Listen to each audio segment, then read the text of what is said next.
afternoon. Light crowd. As we speak, OMB Director Mulvaney and White House Director of Legislative Affairs Mark Short are on Capitol Hill participating in ongoing budget negotiations with congressional leaders. The president urges Democrats to adhere to the so-called Schumer rule and not hold the government hostage in an attempt to advance a radical political agenda. We must fully fund our military and ensure our brave men and women in uniform have the resources they need. They're always there for our country, and we must not let partisan bickering get in the way of the government taking care of them. The president wants a clean funding bill that fulfills our obligations, takes care of our military, and keeps our people safe. And with that, I'll take your questions. Cecilia. Thank you, Sarah. The president says that when Steve Bannon was fired, he not only lost his job, he lost his mind. Does he feel betrayed by Steve Bannon? Does he regret hiring him?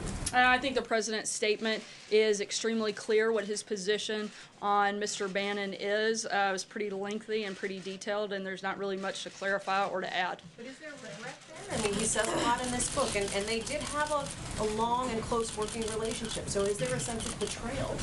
Once again, I think the president's statement fully addresses what his position and what his relationship with Mr. Bannon is. April? Sarah, when was the last time the president talked to Steve Bannon? And this is a serious question. Is the president now blocking Steve Bannon from calling his cell phone? I'm not aware that he was calling his cell phone, but I believe the last conversation took place at the first part of December. Now, what does this do to the base that these two powerhouses are fighting in the Republican Party? What does this do to the president's base? I don't think it does anything to the president's base. The base and the people that supported this president supported the president and supported his agenda. Those things haven't changed. The president's still exactly who he was yesterday as he was 2 years ago when he started out on the campaign trail. His agenda hasn't changed, and he's continuing to fight for and push for that agenda. And I think the base is extremely excited and happy with the job that this president has done in his first year in office. Look at all he's accomplished. I think they're pretty happy with where he is. Peter? Steve Bannon has a distinct following, the alt-right, and some people who may not necessarily be for the other, people who are xenophobic. What happens there? I think that's a question you're going to ask Steve Bannon. The president's base is very solid. It hasn't changed because the president hasn't changed and his agenda hasn't changed. And we're continuing to accomplish a lot of the things that were on the president's agenda as we did last year, and we're going to do a lot more this year as we move into the beginning of 2018. Peter? A couple questions. I'll try to make these simple. First, did the president's You don't think I can handle the hard ones? Did the president's son, Donald Trump Jr., commit treason? I think that is a ridiculous accusation and one that I'm pretty sure we've addressed many times from here before. And if that's in reference to comments made by Mr. Bannon, I'd refer you back to the ones that he made previously on 60 Minutes, where he called the collusion with Russia about this president a total farce. So I think I would look back at that. If anybody's been inconsistent, it's been him. Certainly hasn't been the president or this administration. So to follow up on that, did the president meet any of Donald Trump Jr.'s guests at that June 2016 Trump Tower meeting on that day? As the president has stated many times, no, and he wasn't part or aware of that. Finally, John Decker? if I can ask you, after the tweet about nuclear threats, the nuclear button tweet, should Americans be concerned about the president's mental fitness that he appears to be speaking so lightly about threats regarding the nuclear button? I think the president and the people of this country should be concerned about the mental fitness of the leader of North Korea. He's made repeated threats. He's tested missiles time and time again for years. And this is a president who's not going to cower down and is not going to be weak and is going to make sure that he does what he's promised to do, and that's stand up and protect the American people. Sorry, Peter, I'm going to keep moving. But John? isn't it possible that he could misinterpret that? You said he's unpredictable, so couldn't he misinterpret a tweet like that if he's so unpredictable? I don't think it's, I didn't say that. I think it's extremely clear what the president's position is, and our position on North Korea hasn't changed since the beginning. This is a president who is committed to protecting Americans and protecting the people of this country, and he's not going to back down from that. John? A lot, Sarah. It's a very harsh statement that the president put out today, and it's not the first time that Steve Bannon has been topic A here at the White House briefing. The last time, as you made reference to, is after his interview on 60 Minutes. And during that White House press briefing on September the 11th, and when a series of questions were asked of you at the time, you were pretty much hands-off in terms of going after Steve Bannon. The president didn't really respond in any particular way to the 60 Minutes interview. What's changed? What's changed between then and now after the interview that he apparently did with Michael Wolff for his book? Look, once again, I think the president and his feelings toward Mr. Bannon are very clear in his statement, and there's really not much else to add beyond that. I don't think there's much gray area in what his feelings are. Francesca? Thank you, Sarah. But to pick up on that, this is a pretty dramatic falling out between the president and someone who worked on his campaign and also worked in this White House very close to him every day. And so I think everyone is wondering what led to this quite dramatic falling out, and was it the loss of Roy Moore in that Senate race that was mentioned in the statement? You mentioned that they had last talked in early December. Is this a direct response to Steve Bannon calling the president's son unpatriotic and saying that he committed treason? I think there are a number of factors that played in. I would certainly think that going after the president's son in an absolutely outrageous and unprecedented way is probably not the best way to curry favor with anybody. Ashley? You mentioned the statement the president put out. It was very harsh, and it basically says the entire book is fiction. That said, a note explaining how the book came to be said that the authors conducted interviews for 18 months, including many with the president, spoke to over 200 people, many of the president's top aides and people. He never actually sat down with the president, just to be very clear. Well, two questions. Did they ever speak on Since the the phone? president. There was one brief conversation that had nothing to do originally with the book. It was, I think, around 5 to 7 minutes in total since the president's taken office, and that's the only interaction that he's had. Only phone call between the author and the president. That's the only interaction that the president has had with Michael Wolff since he took office. If you could reconcile the president's statement with the author's statement about how the book came to be.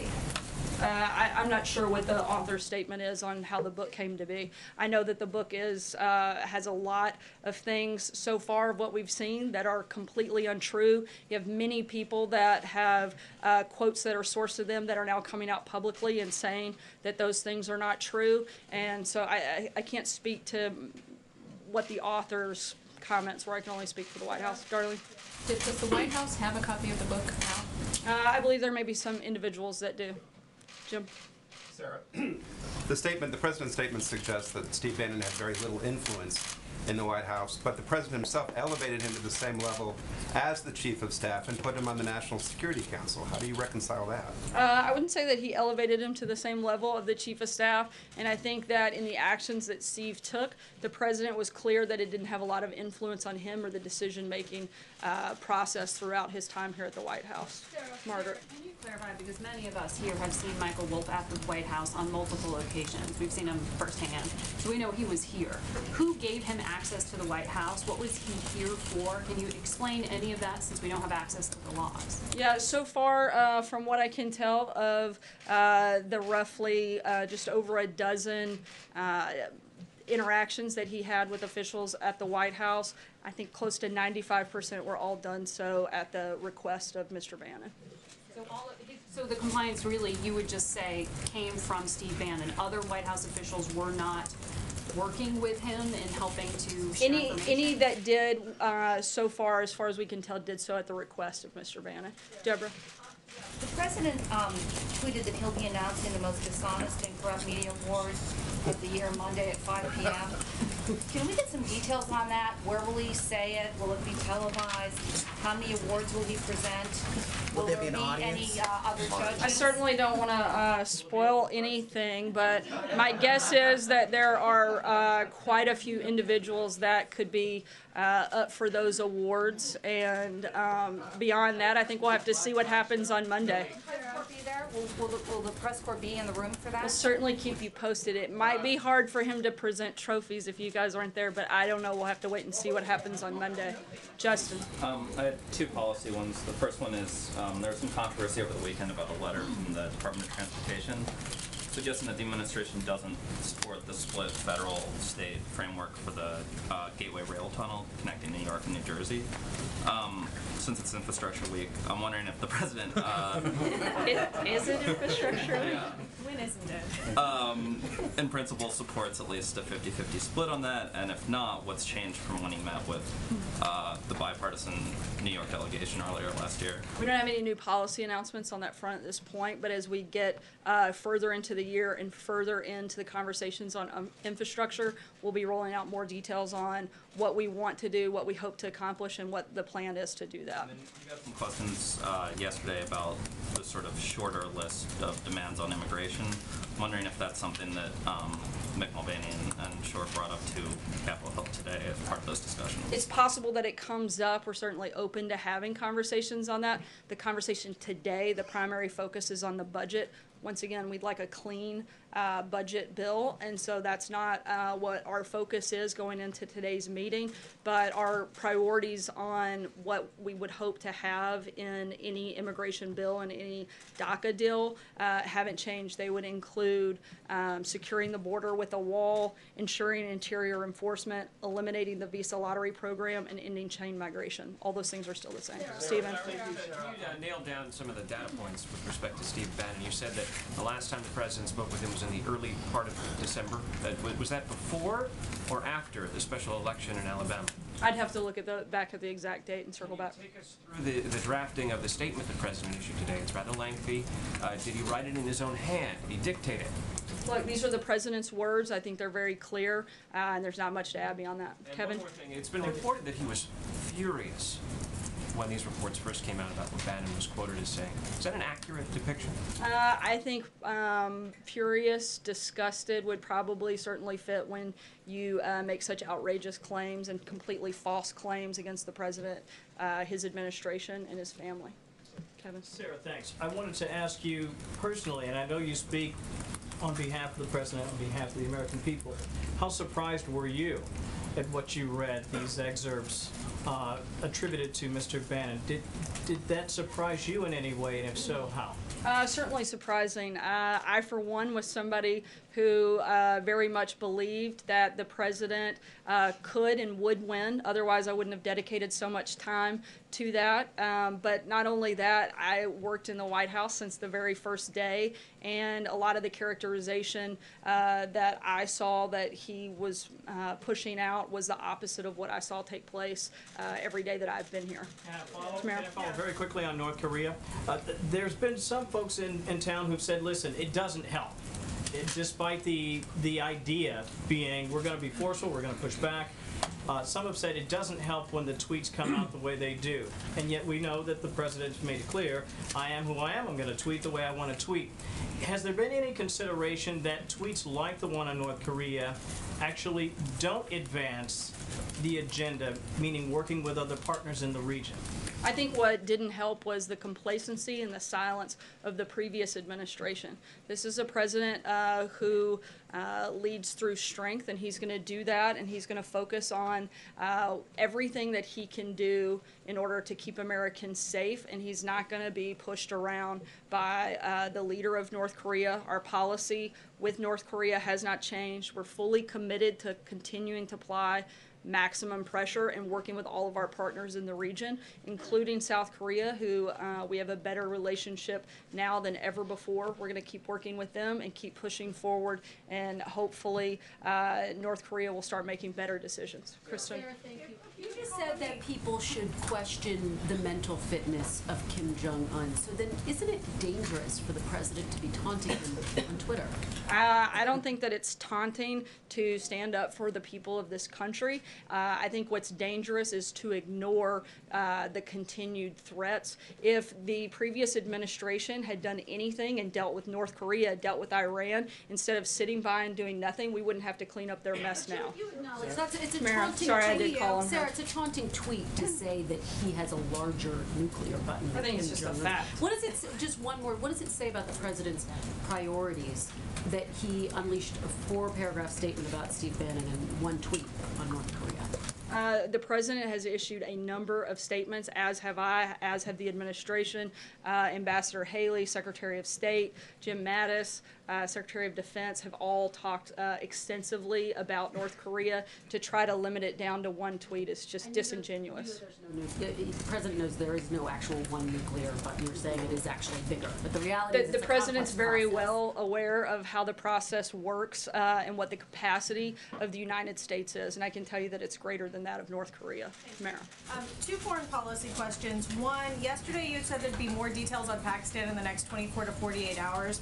We're seeing some reports that the administration plans to announce as soon as Wednesday or Thursday that it plans to cut off security assistance to Pakistan. Is that accurate? We'll continue to keep you posted as those decisions are finalized. Okay, and then regarding Jerusalem and Israel, the president tweeted last night that we have taken Jerusalem, the toughest part of the negotiation, off the table, but Israel for that would have to pay more.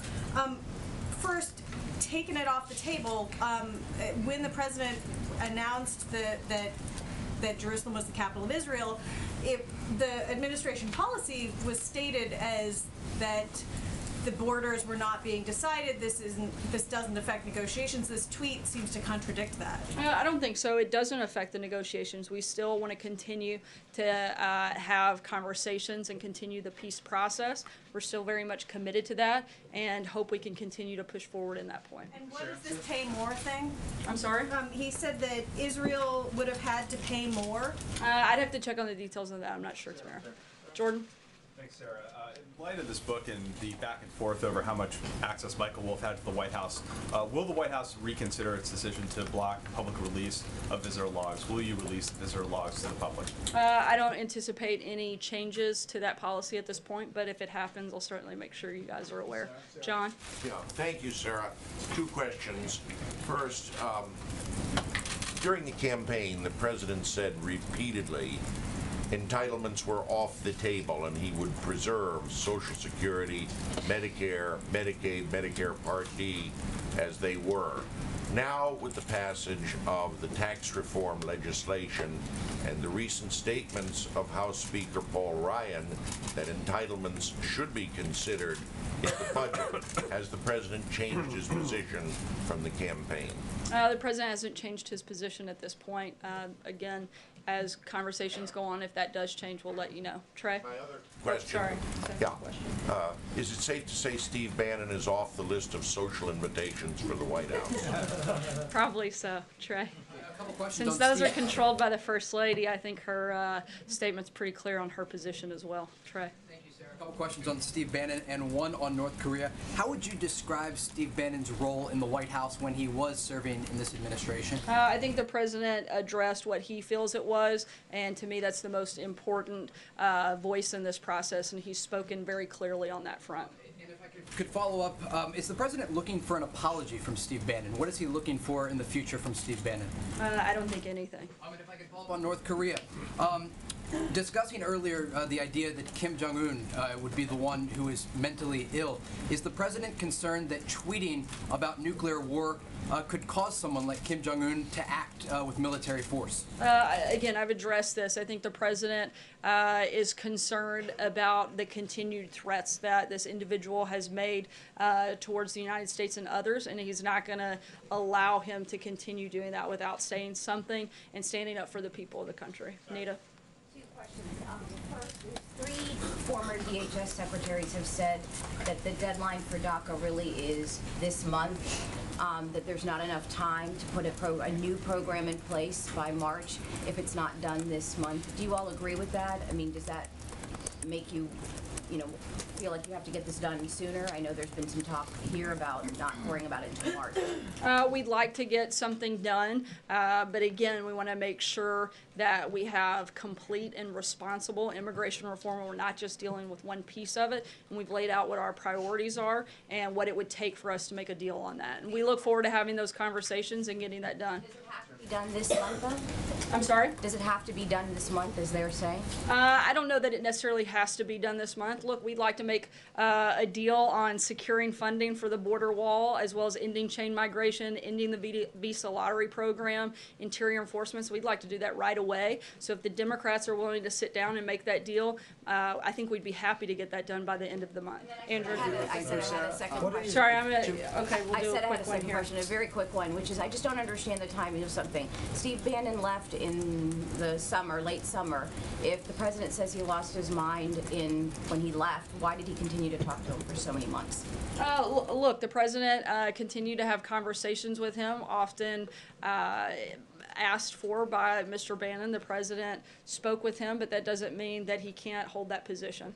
Andrew. Thank you, Sarah. What do you base your, I think she's holding it. Your comments about Kim Jong-un's mental stability, is that based on a U.S. government assessment, a psychological assessment, or is that your opinion? I'm not going to get into any further details on that front. Take one last question. Thank you, Sarah. Go ahead, Andrew. In the past day or so, Sorry, I'll come back. Andrew, go ahead.